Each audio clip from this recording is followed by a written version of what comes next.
Oi, pessoal. Bom dia, boa tarde, boa noite. A Van está aqui de volta com a gente. Oi, Van, bem-vinda. Olá, que saudade! Que bom estar de volta, pessoal. Eu espero que estejam todos bem. Eu estou bem também, graças a Deus, e feliz por estar de volta. Vamos lá. Obrigada, Van. Eu já vou passar a palavra para a Bia, que hoje nós temos muito assunto para falar oi para todo mundo. Eu vou falar só um oi rapidinho, esperando que todo mundo esteja bem, a gente está bem. E vamos começar o assunto de hoje, né, Má? Exatamente. E adivinhem? Hoje nós teremos o programa falando de William Shakespeare. Ninguém mais, ninguém menos que Shakespeare. Ninguém mais, ninguém menos. Ninguém menos, né? A Van adora, todas nós amamos. Shakespeare, o maior teatrólogo, escritor, poeta de todos os tempos. E por que isso?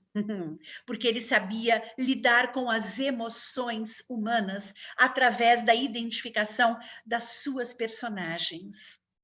Shakespeare, ele, assim, ele é gigante, né? Para a gente poder dizer o mínimo dele. E essa multiplicidade de personagens e essa controvérsia psicológica que ele tinha, tornando essas emoções contundentes em algo da própria realidade, trouxe à tona o que muita gente faz hoje. Muitas das obras teatrais, cinematográficas que a gente conhece, elas foram baseadas nas obras shakespearianas. Muitos dos livros e dos atores que nós conhecemos, eles foram todos baseados na obra shakespeariana.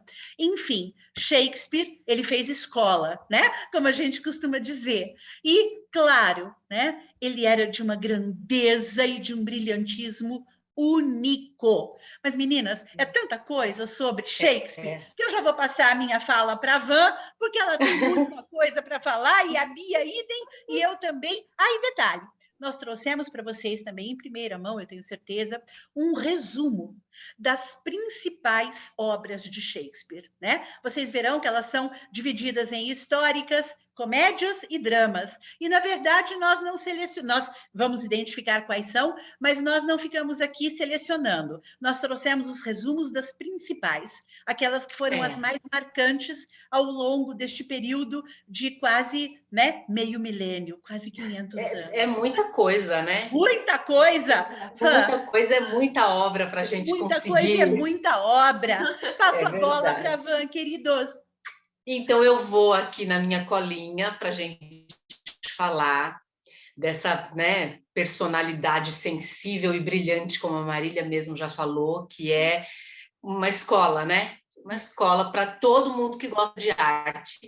É inevitável falar, né, e se interessar por Shakespeare. Então, William Shakespeare, né, o maior dramaturgo de todos os tempos, nasceu em 1564. Viveu, né, esse período até 1616 na Inglaterra. De 1564 a 1616 ele viveu na Inglaterra e faleceu lá também. Um período ali pós-medieval, né? Nossa, é tempo, né? Nossa, anos-luz de distância de nós. Foi também, então, dentre outros, escritor, poeta, contista, foi um artista completo, né? Suas peças foram traduzidas para todas as principais línguas modernas e são mais encenadas do que qualquer peça de outro dramaturgo. São as peças de William Shakespeare. Muitos de seus textos e temas permanecem vivos até os dias de hoje, sendo revisados com frequência, especialmente no teatro, na televisão, no cinema e na literatura. Os gêneros de suas obras são variados, indo do drama à comédia, do espantoso, né, ao macabro, ao romântico, tudo. Do reflexivo ao frívolo, razão pela qual é considerado um gênio em relação a tudo o que escreveu, por causa dessa mudança, né? Que a Má mesmo já comentou aqui no início, né? Então, isso é o que causa essa curiosidade maior e essa genialidade dele, né? Vamos ver aqui, ó, algumas comédias dele.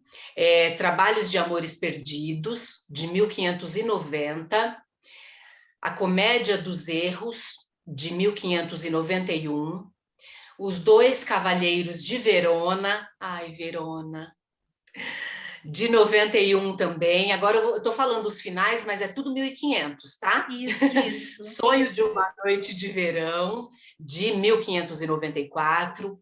O Mercador de Veneza, de 94 também.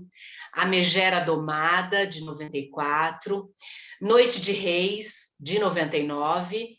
As Alegres Comadres de Windsor, de 1599 também.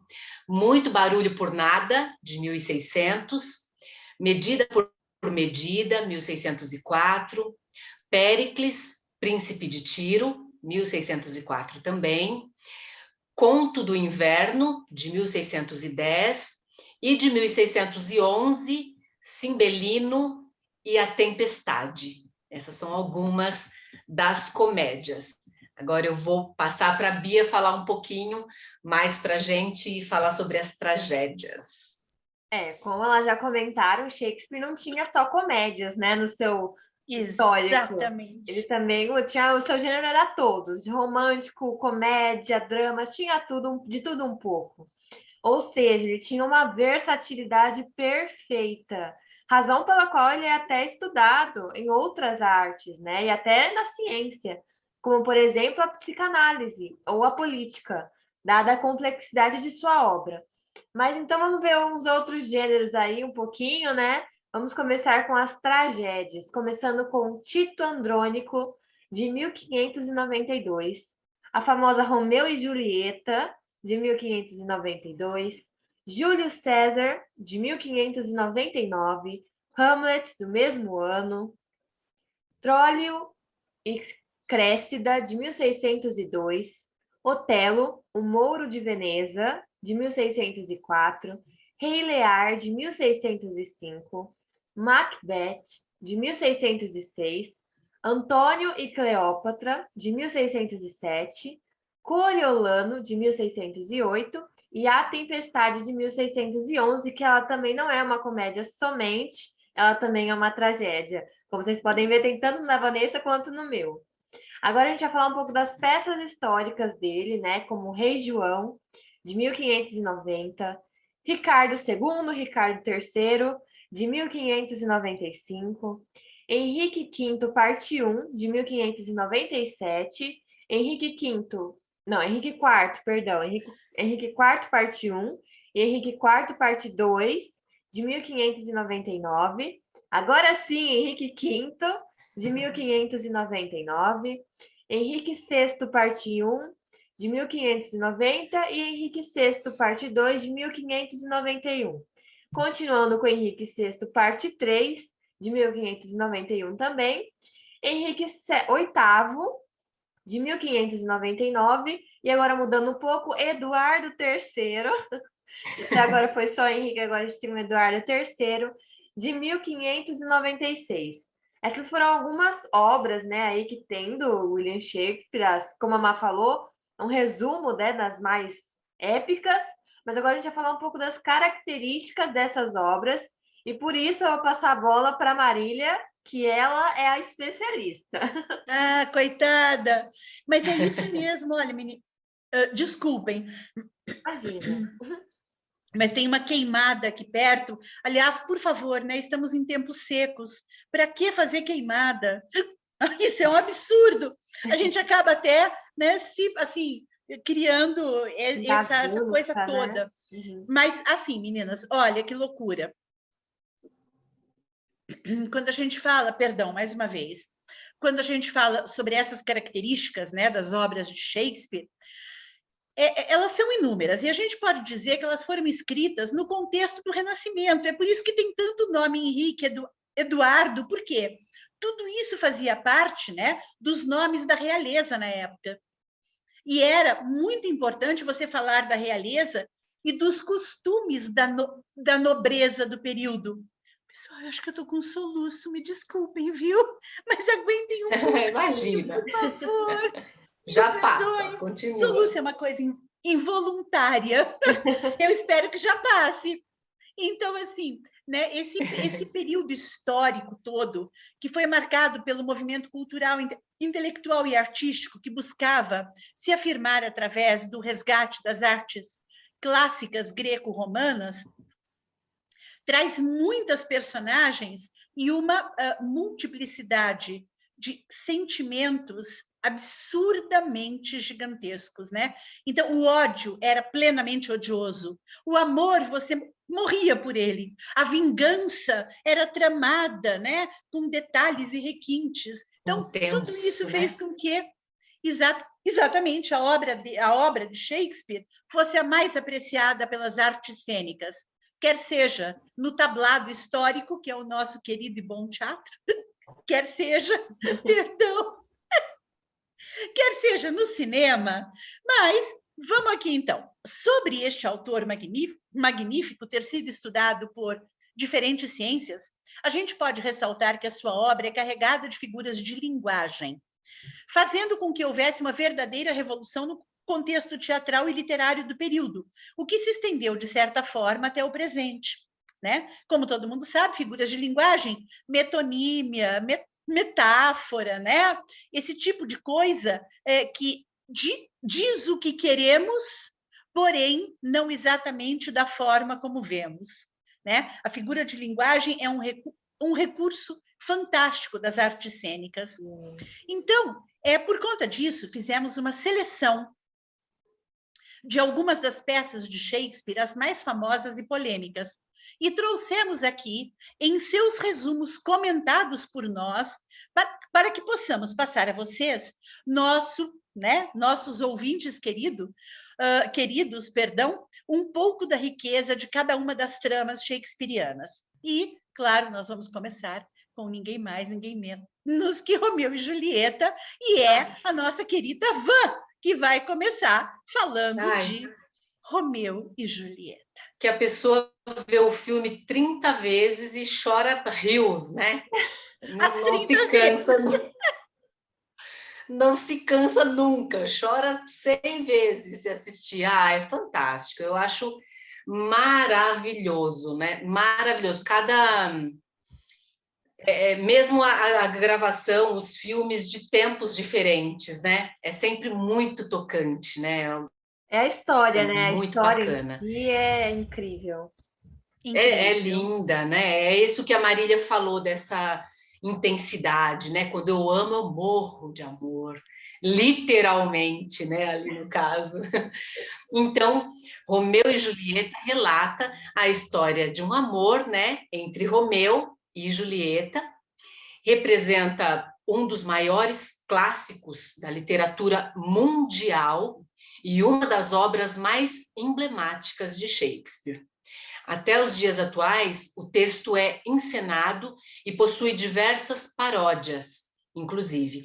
São filmes, músicas, poesias, pinturas, todos inspirados nessa obra. Então, é uma obra que tem tanta arte para dar que, né, é indescritível, assim, não dá para falar.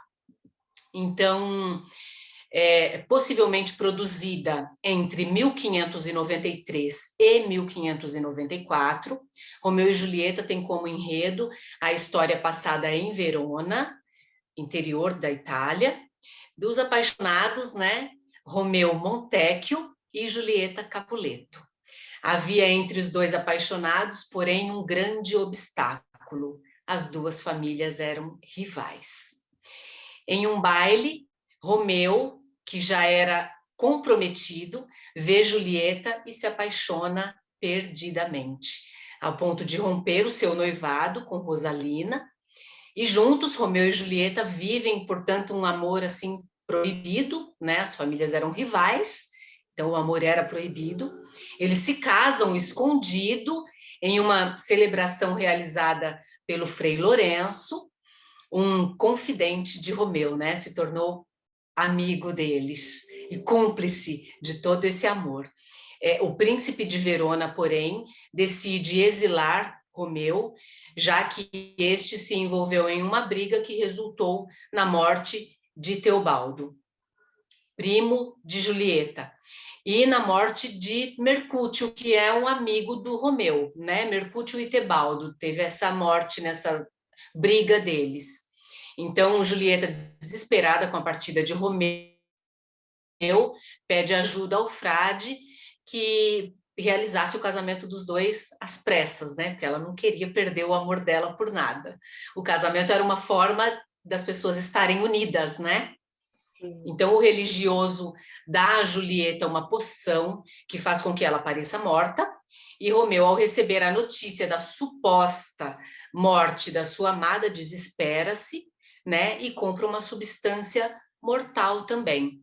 Ao encontrar a Julieta desacordada na cripta, né, dos Capuleto, acredita que a sua amada de fato está morta, né, envenenada, e aí toma o veneno também que havia trazido. E Julieta, ao acordar do seu sono profundo, que foi simulado, né, ali para uma morte simulada, descobre que o amado está morto. Em desespero, ela pega um punhal que se encontra ali pertinho e se mata. Então, a tragédia, né? William Shakespeare teria se inspirado na mitológica história grega de Píramo e Tisbe, casal de apaixonados que tem o destino trágico imposto pela morte por envenenamento. Vejamos uma das passagens mais icônicas dessa obra, a cena da sacada, em que Julieta lá está e trava certo diálogo com o Romeu. A famosa sacada, né? Onde o Romeu escalava para dar um beijo nela, que coisa mais linda. Então, só ri das cicatrizes quem nunca foi ferido. Julieta aparece na sacada de uma janela. Silêncio. Que luz é aquela na janela? É o sol nascente, é Julieta que surge. Desperte, sol, e mate a lua ciumenta, que está pálida e doente de tristeza, pois vê que você é mais perfeita que ela. Deixe de servi-la, já que ela é tão invejosa. Seu manto é esverdeado e triste, como a túnica dos dementes. Jogue-o fora. É minha dama, é o meu amor. Se ela ao menos soubesse. Está falando ou não? Seus olhos falam. Respondo ou não? Sou muito ousado. Não é a mim que ela fala. 2 estrelas devem ter emprestado o brilho a seu olhar. E se fosse o contrário? Seus olhos no céu, e os astros seriam apagados, como o dia faz com a luz das velas. E tanta claridade se espalharia no céu, que os pássaros cantariam, pensando que era um dia com luar. Como ela apoia seu rosto na mão, como eu queria ser uma luva em sua mão, para poder tocar aquela face. Então, Julieta, ai de mim, Romeu, ela está falando.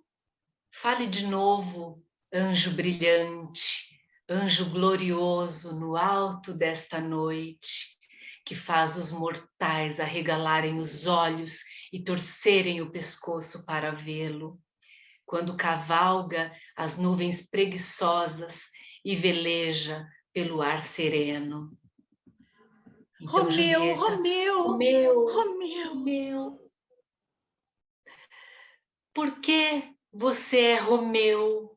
Negue seu pai, renuncie a seu nome, ou, se não quiser, basta-me jurar amor e deixarei de ser uma Capuleto. Ave Maria! Ai, que lindo! Quem nunca sonhou ter Olha, um a gente tem que romance se concentrar muito para não chorar lendo, né? Agora, pense em tudo isso, fica aqui a dica de música para os nossos ouvintes. A Time for Us, né? Um Tempo para Nós, que foi uma música linda.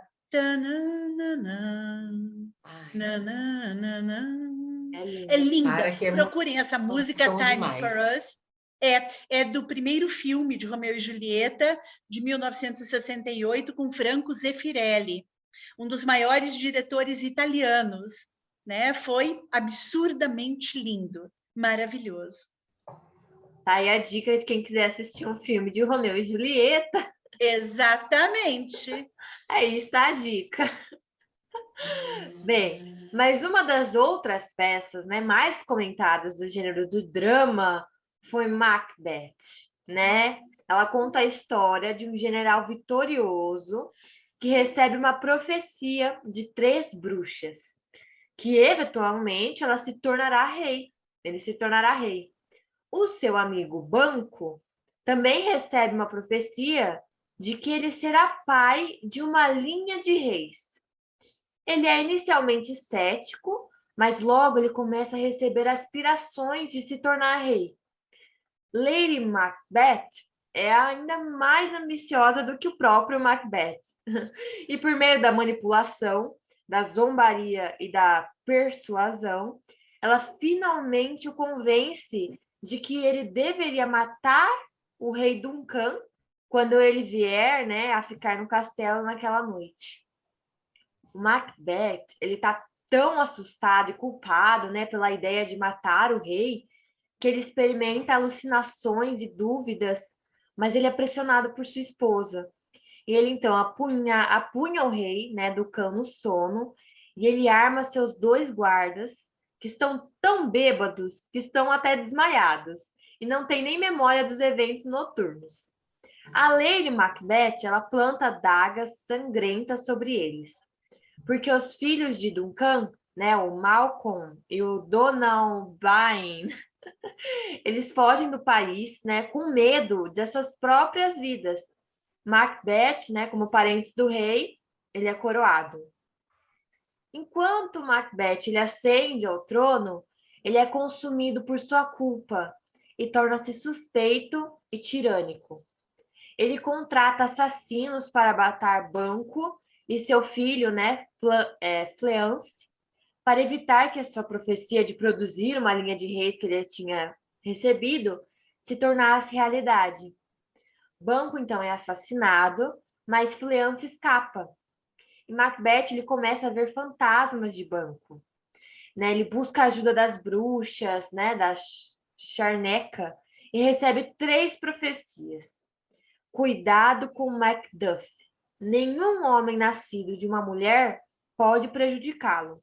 E a terceira é: e a sua segurança será realizada até que a grande madeira Birnam chegue ao monte Dunsinane. Macbeth ele se consola no fato de que todo homem nasce de uma mulher e as madeiras não podem viajar, não é mesmo? Macbeth ele mata então todos no castelo de Macduff, mas o próprio Macduff não está lá. A Lady Macbeth ela começa a manifestar sua culpa, né, através de sonâmbulos noturnos e alucinações de sangue em suas mãos que nunca lavam. Então ela finalmente se mata, se suicida. Macduff ele junta forças com o filho de Duncan, né, o Malcolm, e cortando as árvores de Birnam Wood e usando-as como camuflagem, as suas forças descem sobre Macbeth, cumprindo a profecia das bruxas, em que uma batalha final com Macduff, Macbeth descobre que Macduff foi cortado do ventre de sua mãe, não nascido. E ele percebe que as bruxas estavam bem novamente. Macduff então mata Macbeth e corta a cabeça dele. Os descendentes de Banquo tornam-se reis através de James I, em 1603. É uma história então que tem umas reviravoltas ali, né, um mistério de toda aquela profecia que vai se realizar e não vai, e todo aquele... Eu adorei esse, né, que fala que todo homem nasce da mãe, Mas o Macduff não foi nascido, ele foi portado do ventre. Olha que pegadinha, né? Exatamente. E tem muitas figuras de linguagem, né? Muita. Tem assim, é fantástico, é fantástico. Pegando carona com a Bia, a gente vai falar do Rei Lear, que é outro drama fantástico, né? Então conta a história do Rei Lear, que está vacilando em sua velhice e deseja abandonar o seu trono para que ele possa se aposentar. Então ele exige que cada uma de suas 3 filhas lhe diga o quanto ela o ama, para que ele possa dividir a sua herança com eles, né? Suas 2 filhas mais velhas, Goneril e Regan, lisonjeiam-no com palavras vazias, mas a filha mais nova, Cordélia, se recusa a participar dessa charada, insistindo em que acredita em atos sobre as falas, né? No que adianta a fala vazia se não forem os atos? O rei deserta-a e envia-a para casar-se com o rei da França.